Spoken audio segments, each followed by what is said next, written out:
Hello, I'm Scott Glover with US Roast here with Will. Yes, sir. And I tell you what, we're sitting in front of this loring, 70 kilo loring, and you're going to take me through a complete roast and show me how it's doing. I'm going to ask some questions along the way, so let's make it happen. Sounds good. All right. So what do we got? So right here we have a Brazil Cerrado. This is your standard South American coffee. This is actually the green coffee form. So 132 pounds. yes, sir. So this is a full batch 70 kilo roaster. We do a full bag. So we're starting with this is a 60 kilo bag. We're going to do 132 pounds of coffee. So this is our scale. We weigh it out here. From here, we'll go through our pneumatic conveyor up into our green coffee hopper, and from there we'll move around the roaster to our control panel. Yeah, I'm looking forward to seeing this whole thing work. So what are we doing here? So from here, our coffee roast is nice and warmed up. We started, it's gone through 3 warming cycles, just to make sure everything's nice and evenly heated up. Make sure we, yeah, that's pretty much it. Yeah, that's cool. So from here, we will actually lift our green coffee out of our scale and cart into our green bean hopper.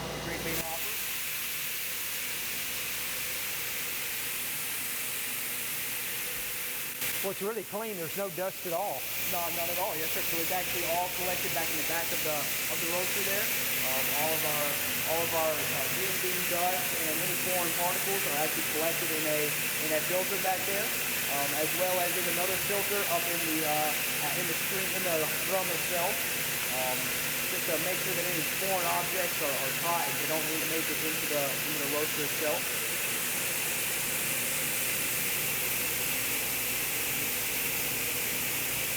So you're already charged at a temperature. I mean, So it is right now our roaster's idling in between a high idle and a low idle. High idle being at about 475 degrees Fahrenheit. Okay. Low end being about 340 to 350 degrees Fahrenheit. So really, we can let this roaster sit for as long as we'd like, and bounce back and forth in between those 2 temperatures. Okay. Just keep everything nice and warm, nice and ready to go when you're ready to use it. Keep it about charged up. We're loading up into our green bean hopper. This can take anywhere from a minute and a half typically. And so it sounds like that's the end of it right there. Go ahead and turn our pneumatic conveyor off. So now we're actually ready to select a roast profile. For this bean in specific, this is a Brazil Cerrado. We're going to roast it to about 465 degrees Fahrenheit. That's Pretty dark. That's about as dark as we get, yes, Okay. sir. So we'll actually go into here. We have profiles built out for every individual coffee origin, as well as various profiles for each origin, depending on what roast level we want to go to. So we will find our Brazil 465 full bag right here. We'll load that up. Wait just a second. From here, we'll run through all of our settings, make sure everything's nice and where we need it. 132 pound batch size, 478 degrees Fahrenheit charge temperature. Okay. So all of this is good. So we'll actually just start a roast with auto charge. Okay. The really cool feature about this roaster is that it makes all of your adjustments, air and temperature, air and gas adjustments for you, as opposed to a traditional roaster where we manually make all those adjustments ourselves based off of the coffee profile. This will actually follow the profile that we selected right on the dot, and it just allows us to be much more consistent than your traditional coffee roaster. so what's it waiting on now? Right now we are waiting on our return air. Our bean temperature probe is already reading past our charge temperature, which is 478 degrees Fahrenheit. As soon as our return air temperature reaches that same temperature, it'll automatically drop our green beans from our hopper into our drum.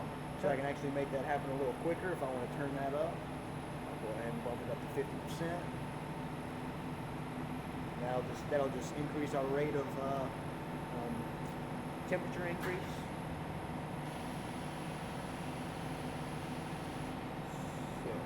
Right about right now, we should be charging.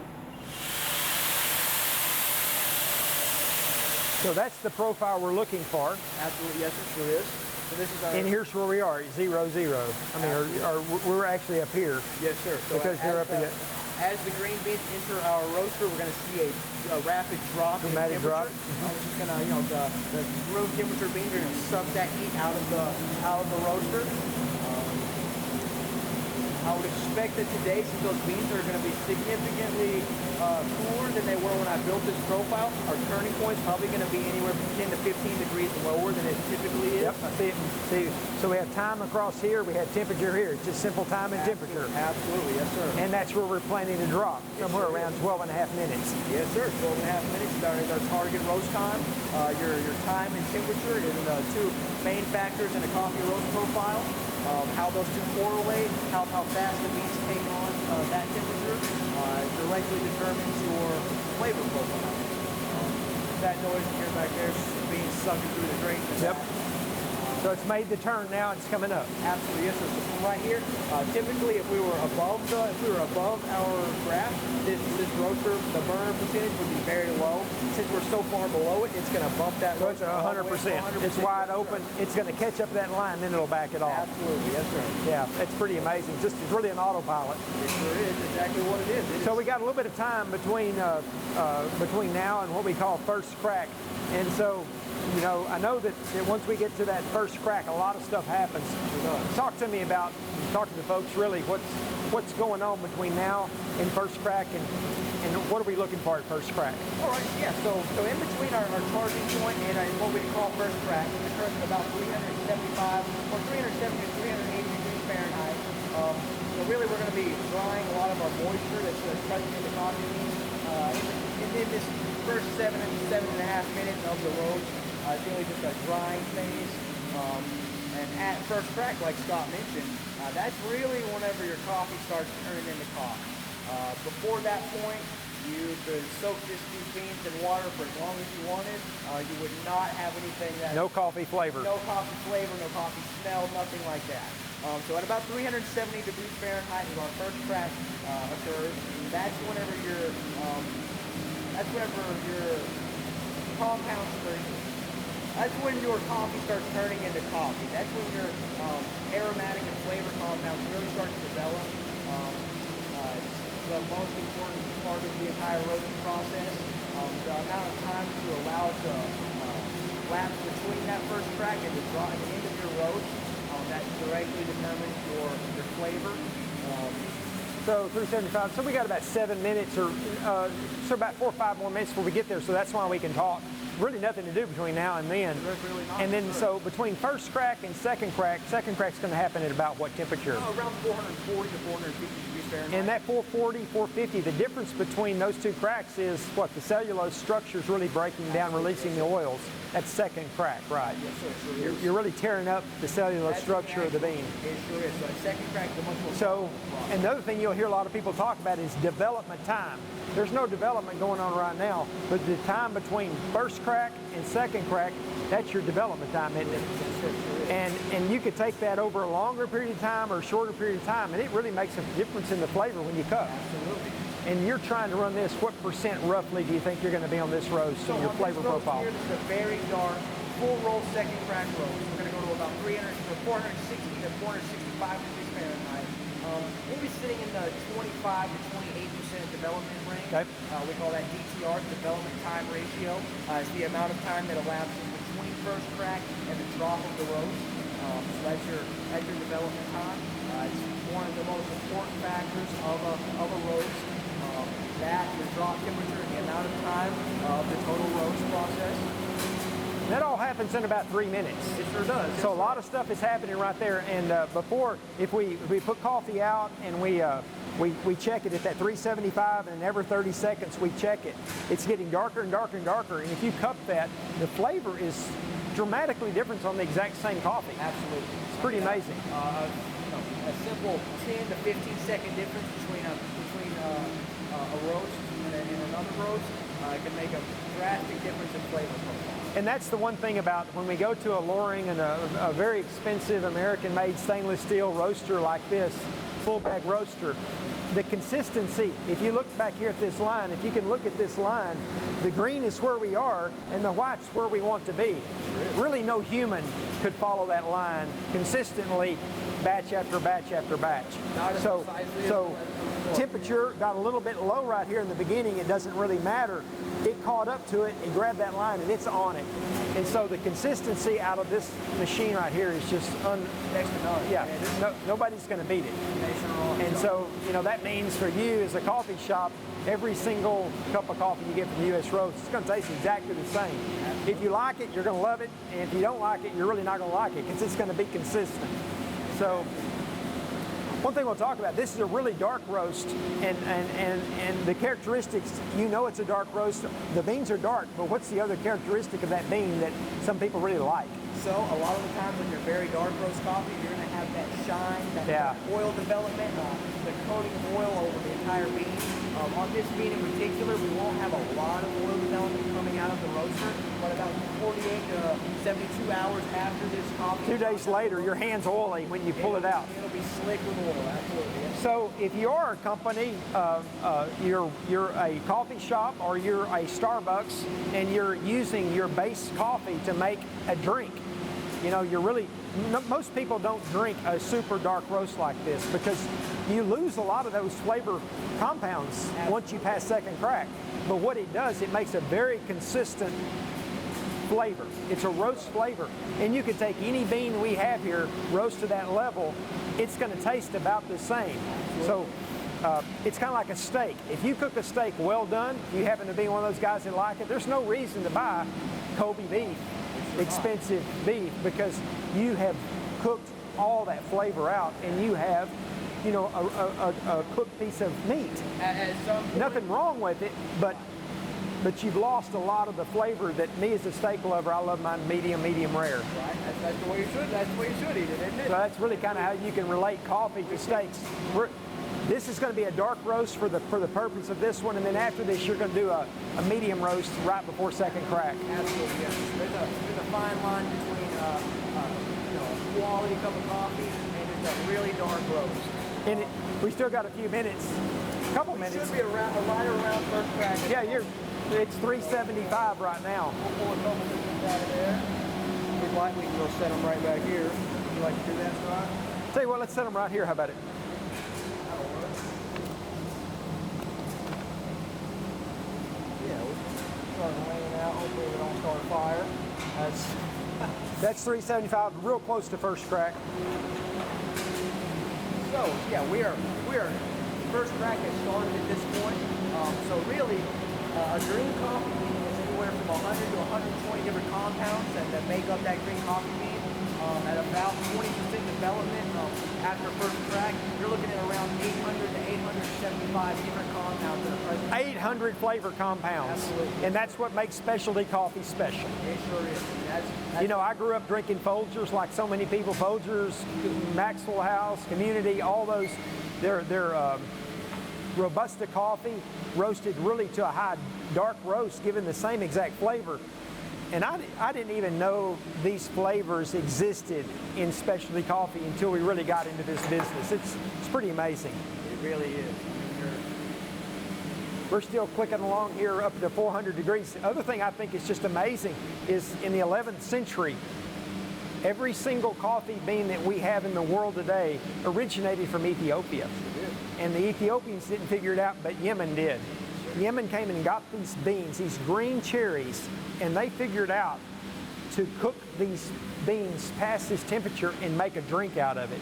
I think that's just absolutely amazing because there's no flavor to this coffee until you get to this point right here. You're exactly right, Scott. Look at that, that's looking good. So at this point, we can really start smelling that coffee. You smell some of those coffee. Yeah, it smells like coffee. It sure does.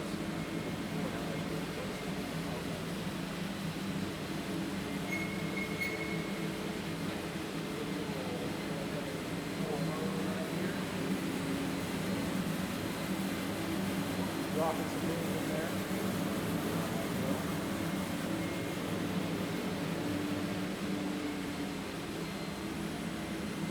As you can see, very rapid change taking place at this point in the coffee. That first 7 to 8 minutes of the don't see a lot of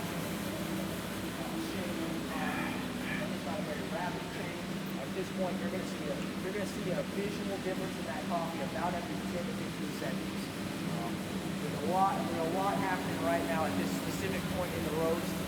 Yeah, I've been watching. You know, it's fairly consistent, but it's been down all the way down to 30% make once it got up here, 55%, 62%.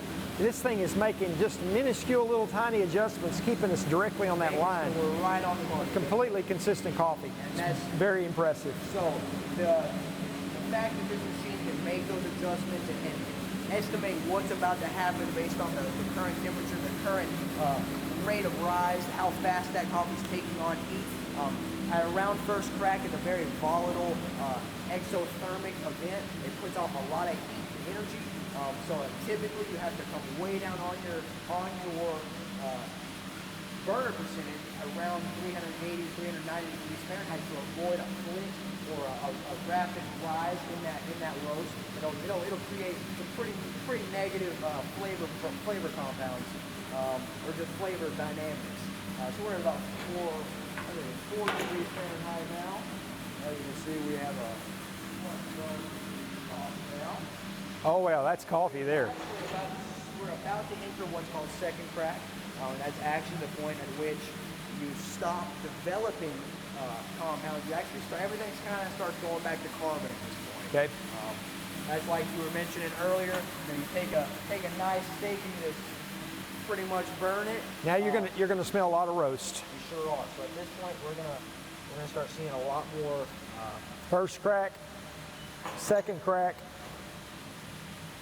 We're not far from dropping, are we? No, so we are not going far at all. So that's our indicator that we are 10 degrees away.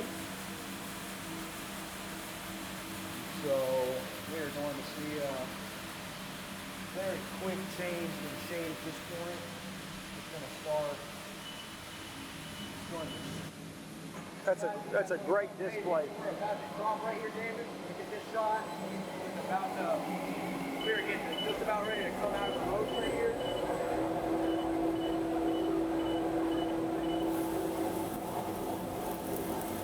Oh, you can hear it popping, can't you? You sure can. Yes, sir. That is second crack taking place in a full roll at the moment. If you were to let this coffee go too much longer, you wouldn't taste much of the inherent flavors at all. It would pretty much just be burnt coffee beans. This is not a super dark roast. If you were to go maybe another 15 to 20 seconds, you would really see some of those being physically broken. A lot of the centers would be blown out of them. You know, back in the old cowboy days, you know, they can roast coffee over a campfire. Absolutely. And drink coffee, but they can't make 2 cups of coffee taste alike, can they? They sure could. They don't have this consistency. They do not. Well, that is absolutely beautiful. So now we're cooling this thing down. How cool is it going to get? So we'll let it sit in this cooler. A full bag of coffee. It'll cool for probably around 4 to 5 minutes. It'll get down to around 80 to 90 degrees Fahrenheit, just about room temperature. Okay. And from there it'll go to our de-stoner. Yeah, and we do you find some stones in this coffee, don't you? Sure do, yes sir. Because this is all hand-picked, and then up in the mountains, it's actually dried on tarps. Yes sir. And you know, rocks, and nobody telling what happened to walk across it. But the mill gets out most everything, but a few of these rocks do pass. They sure do, yes sir. And the way the de-stoner works is this coffee weighs about 30 pounds per cubic foot.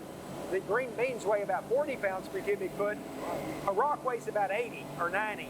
So the difference between those two, air can pick up that 30 pound and leave the 80 pound down at the bottom. So you'll find a couple rocks down at the bottom. And on this Brazil, I would expect that we'll find at least a couple of them.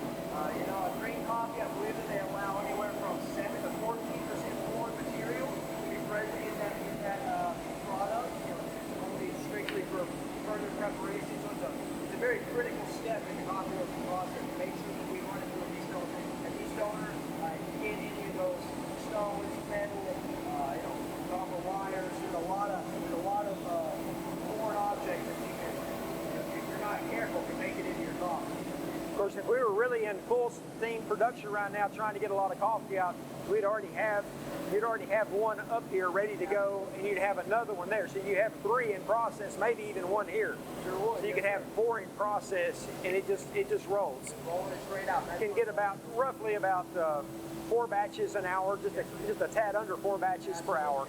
We're rocking and rolling. We'll easily get more. At about 130 pounds. So, 130 pounds. of course, we're losing about, we put 130 pounds in, we're going to lose about, shrink on this stuff, it's going to be around 15%. So 100 pounds in, you get 85 out, roughly. A 130 pound bag, we're looking at probably 150 to 120 pounds of roasted hog. Okay. That's going to be our typical yield. This is going to get ready, so I'll get that.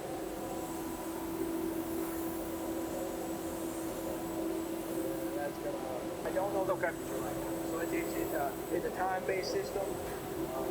We're going to let it run for its entirety. And at that point, it will automatically open this drop gate here, and push the coffee out of that gate into our distillery. Okay. What's the next batch you're going to do today? So today we'll probably go for this the Brazil is a naturally processed coffee. We'll go into a wet milled Sumatra. It'll be a completely different roast profile, a different drop temperature, a different development time ratio, and an entirely different coffee. Cool. Yeah. Awesome. Look forward to seeing that. Yes, sir. So we'll take a quick break right now, and then we'll come back, watch this drop, and then we'll get the other ready to go. Thank you very much. Absolutely. Appreciate Yes, it. sir.